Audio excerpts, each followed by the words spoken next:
12 de noviembre de 2018, el día que murió Stan Lee.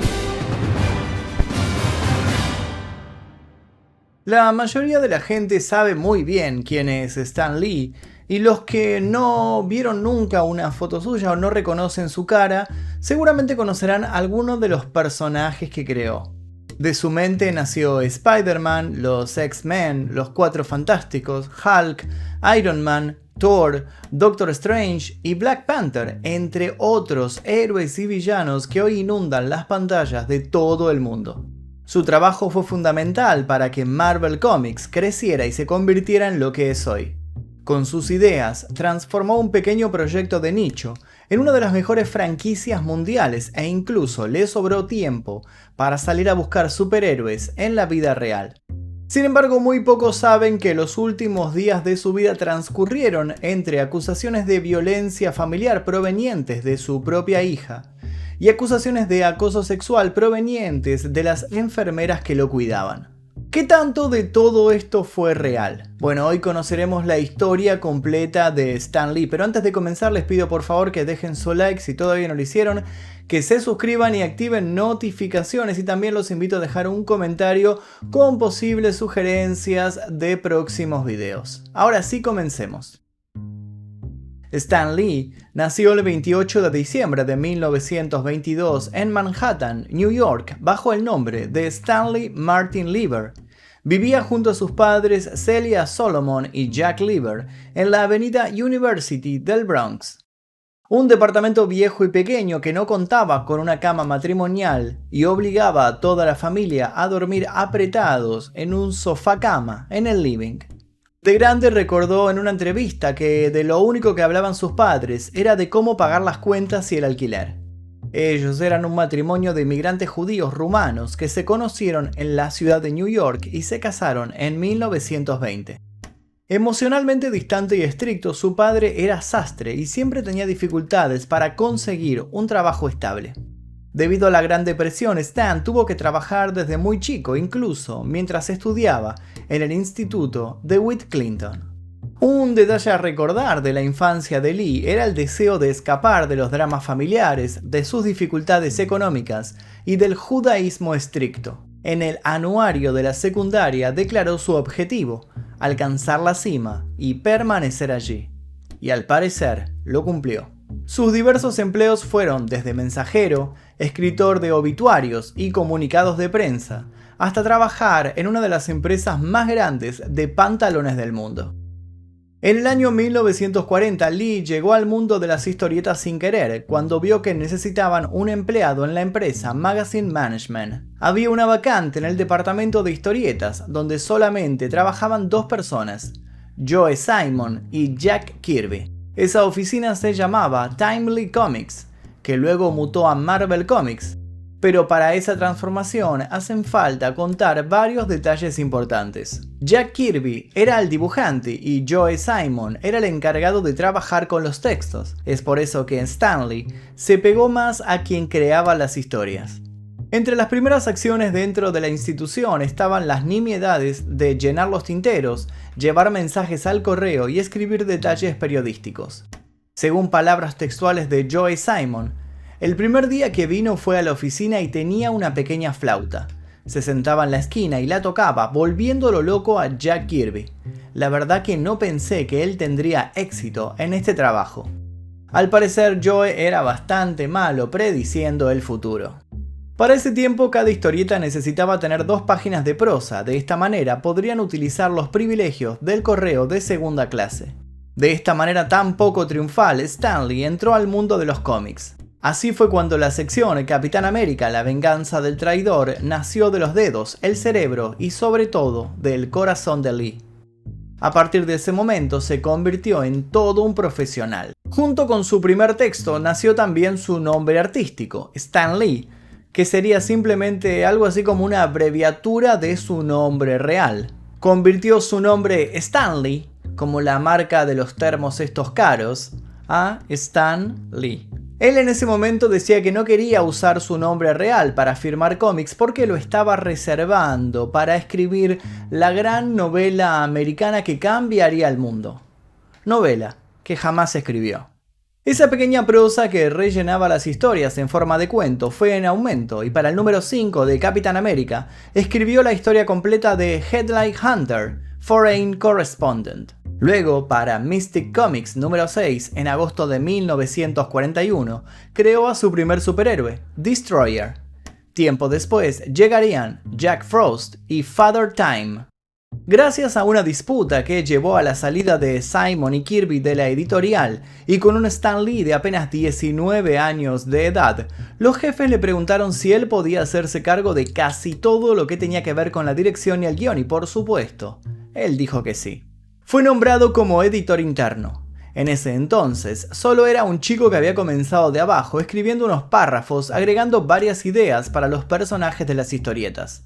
Este paso, un poco gracias a los diferentes movimientos de la editorial, lo llevaría a enfocarse en lo que lograría más adelante.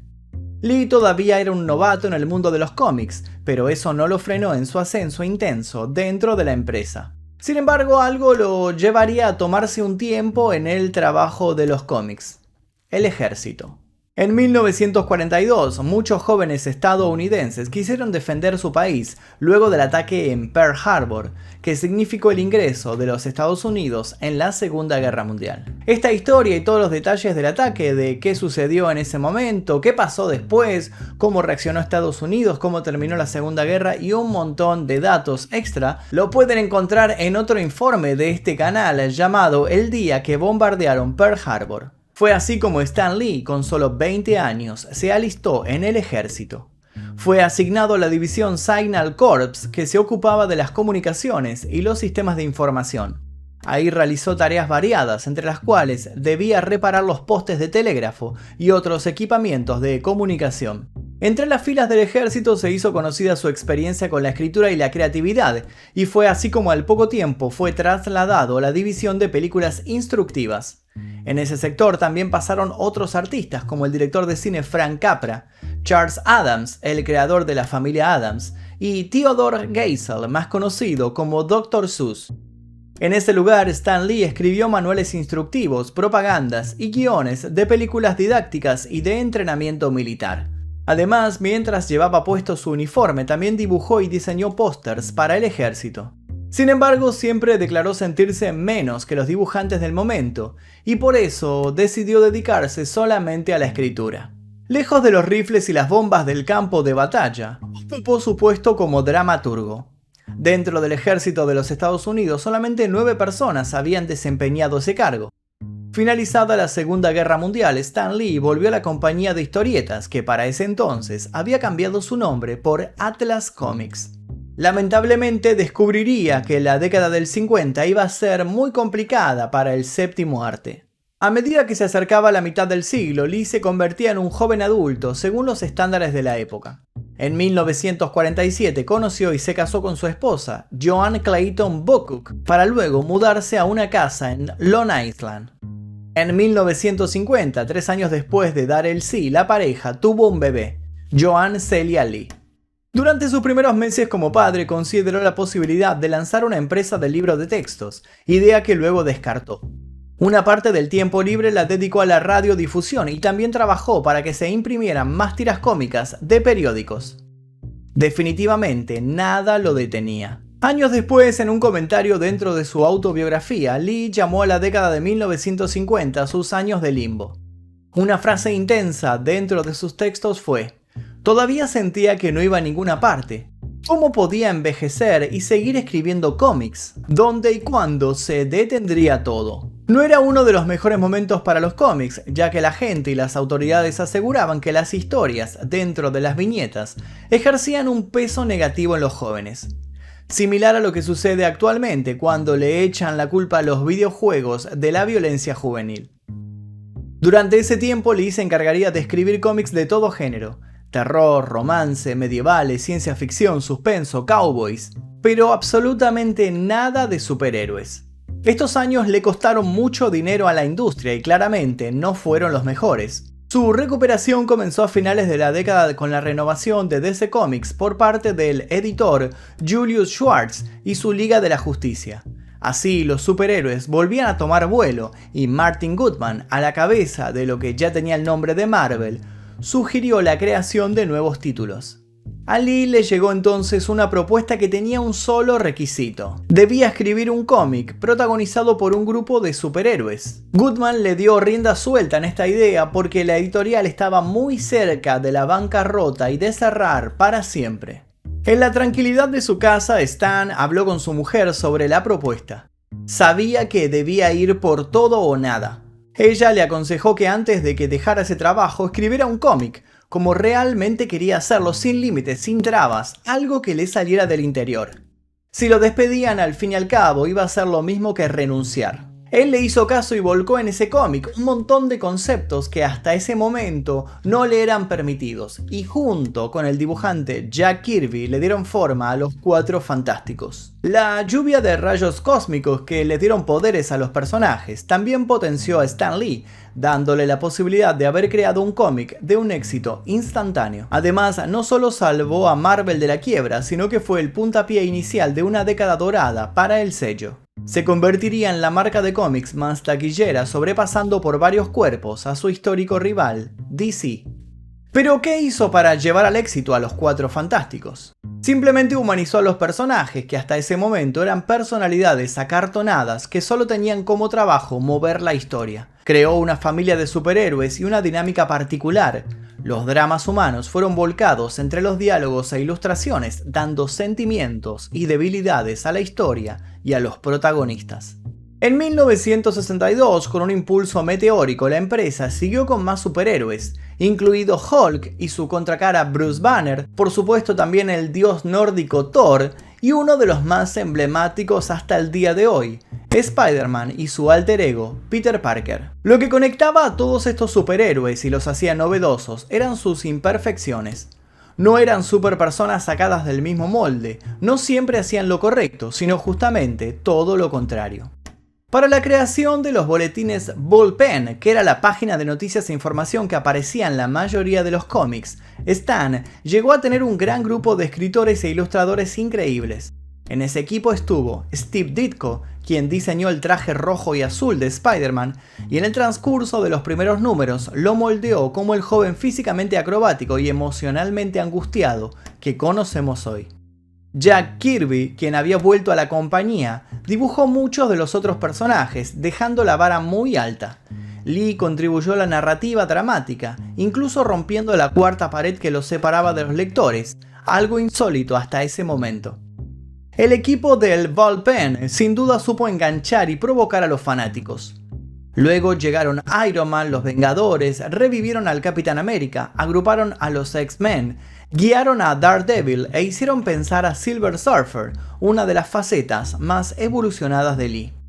Los Bullpen eran escritos en tono amigable y en ese lugar Lee acuñó su palabra clave, Excelsior. En esa sección también abordó temas como la discriminación y la intolerancia.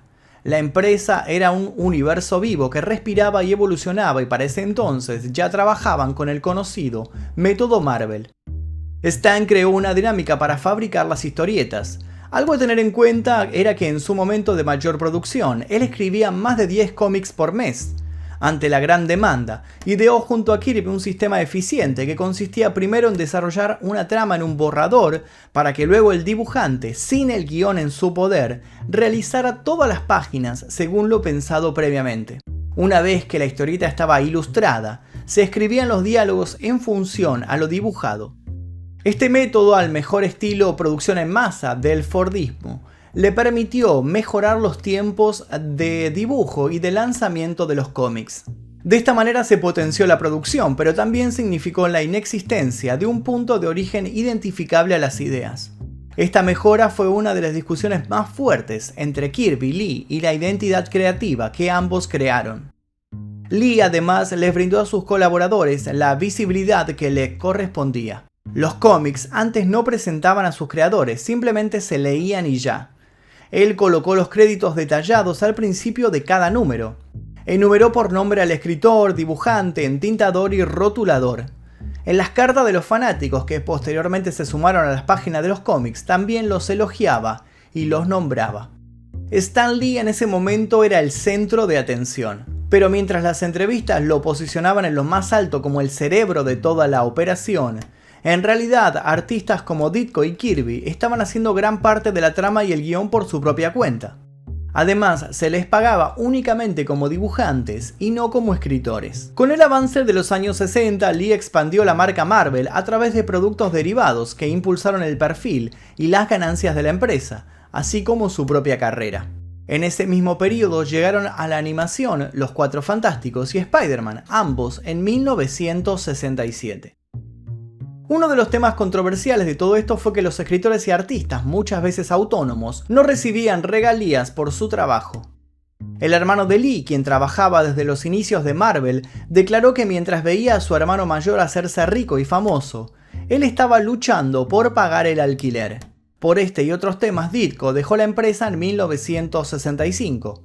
Kirby hizo lo mismo 5 años después. En 1972, el ascenso de Lee fue continuo. Se despidió de la escritura de los cómics mensuales con The Amazing Spider-Man número 110 y Fantastic Four 125 para retomar los guiones solo en ocasiones especiales y asumiendo el rol de editor general y presidente de Marvel Comics. Lee se enfocó en su personalidad pública como un guía amable y omnisciente de los cómics.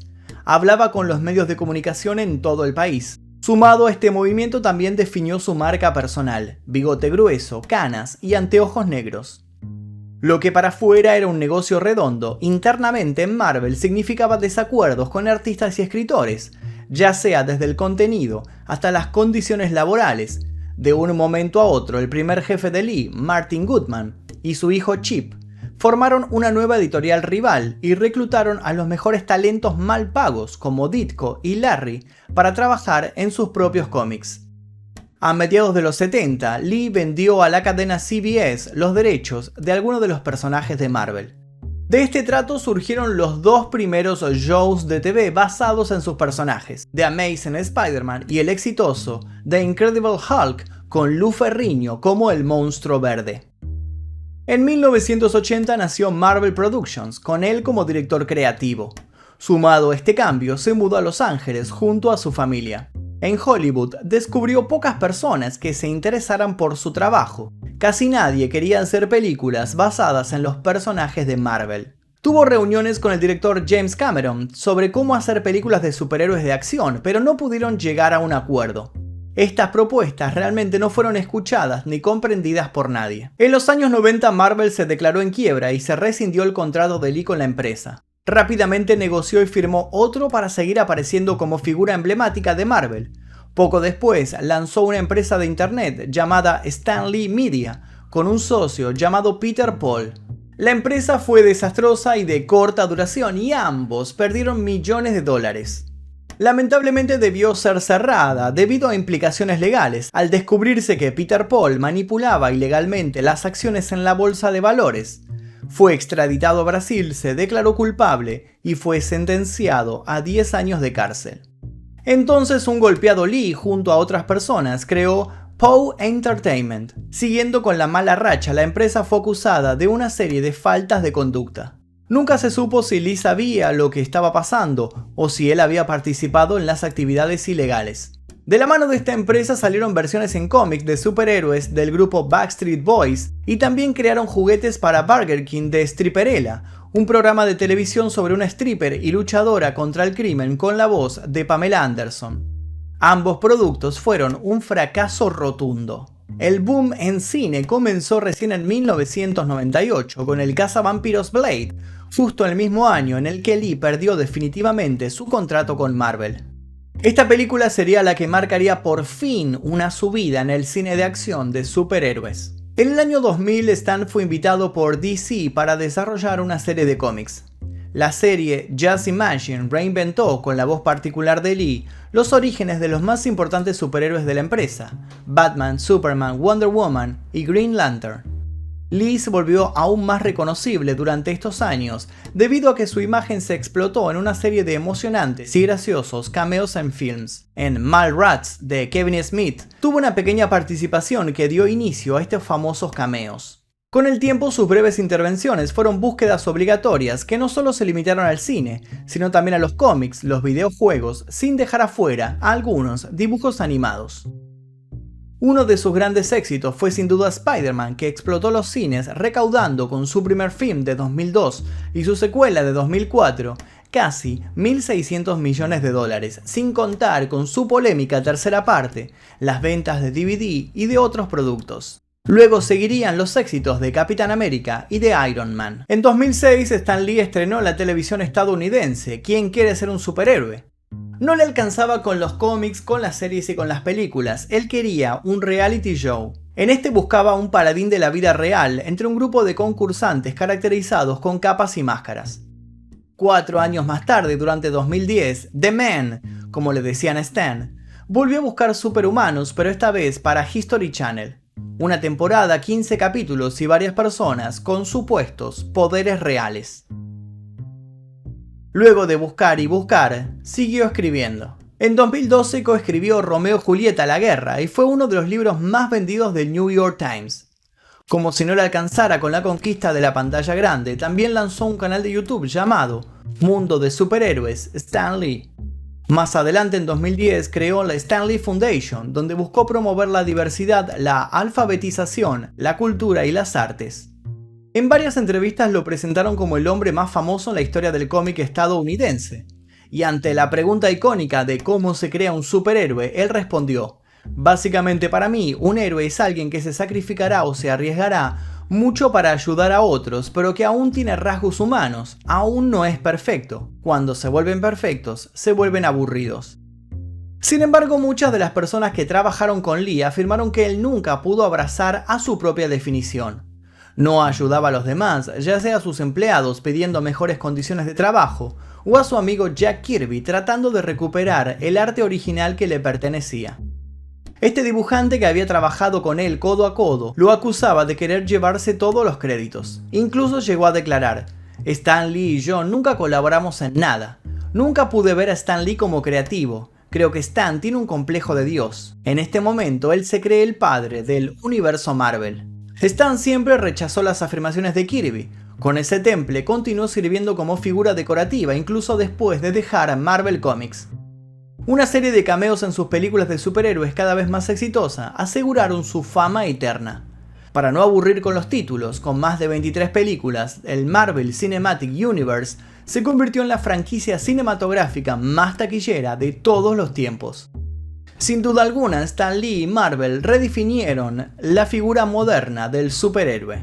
Más allá de los malos pasos y los éxitos, los últimos días de Stan Lee no fueron los mejores. Dejando de lado su deterioro natural, ya que vivió hasta los 95 años, el mayor disgusto por el que pasó fue el maltrato psicológico y corporal ocasionado por su única hija. Existió un gran problema legal de denuncias, gritos y violencia. Lo que se pudo sacar en limpio fue gracias a una publicación de The Hollywood Reporter. Allí se supo que Stan Lee estaba sufriendo de maltrato por parte de sus colaboradores más cercanos. Antes de su deceso salió a la luz un escrito supuestamente firmado por Lee, en donde acusó a su hija Jay-Z por los abusos antes mencionados. En el documento se comentó que Jay-Z llegó a la casa de sus padres contenta al ver un auto Jaguar en la entrada. De por sí pensó y asumió que era para ella, pero al saber que estaba alquilado comenzó a alterarse. Su madre, que en ese momento tenía 92 años, le dijo que si se iba a poner así de violenta, le regalaría el vehículo, pero eso no alcanzó para calmarla. Según esta versión de los hechos, la hija agarró a su madre por el brazo y la tiró contra una ventana. Stan entonces le gritó: «Te voy a meter en un pequeño apartamento y te quitaré todas tus tarjetas de crédito». Y ella respondió golpeándolo contra el respaldo de la silla en la que estaba sentado. Todo esto quedó en la oscuridad porque Stan Lee pidió que no saliera a la luz pública. Aunque el medio de comunicación presentó pruebas, Stan Lee hizo un video desmintiendo todo y amenazándolos con una demanda. Tal fue el problema que, más allá del silencio pedido, bastante del caso salió a la luz. Se supo que el director de Mallrats, Kevin Smith, le había ofrecido su propia casa a Lee para que viviera ahí. Incluso estaba dispuesto a comprar un nuevo lugar para el genio de Marvel. Desgraciadamente, el creador de superhéroes se despidió de la vida rodeado de villanos. En paralelo, varias enfermeras que trabajaban cuidándolo lo acusaron de acoso sexual. Su representante arregló con las denunciantes el cese de acusaciones pagándoles $50.000 y el asunto nunca llegó a juicio. Debido a esto, nunca existió tampoco un veredicto legal sobre lo sucedido. Desde el lado de las enfermeras continuaron sosteniendo que el hecho realmente sucedió, y desde el lado de Lee dijeron que su estado mental era el propio de una persona de edad avanzada y se negaron todos los hechos. El lunes 12 de noviembre, Stan Lee fue trasladado en ambulancia al hospital Cedar Sinai Medical Center en Los Ángeles, donde falleció a los 95 años. Lee había padecido diversas enfermedades a lo largo del último año, como neumonía y grandes problemas de visión. La causa oficial dictada en su acta de defunción fue muerte por insuficiencia cardíaca y respiratoria. Stan Lee fue cremado y sus cenizas fueron entregadas a su hija. Entre las curiosidades de su vida, él siempre sostuvo que quiso ganar un Oscar al mejor cameo, cosa que se cansó de pedirle a la academia.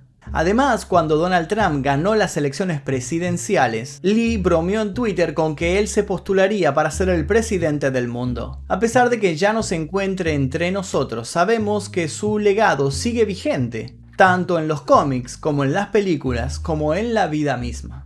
I'm Stan Lee.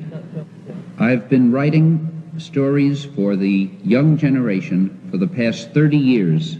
During this time, I think I've learned a lot about what young people think. More importantly, I think I've learned a lot about what young people are. We're going to try to present a voice that somebody will listen to. The voice is needed. We hope it will be ours.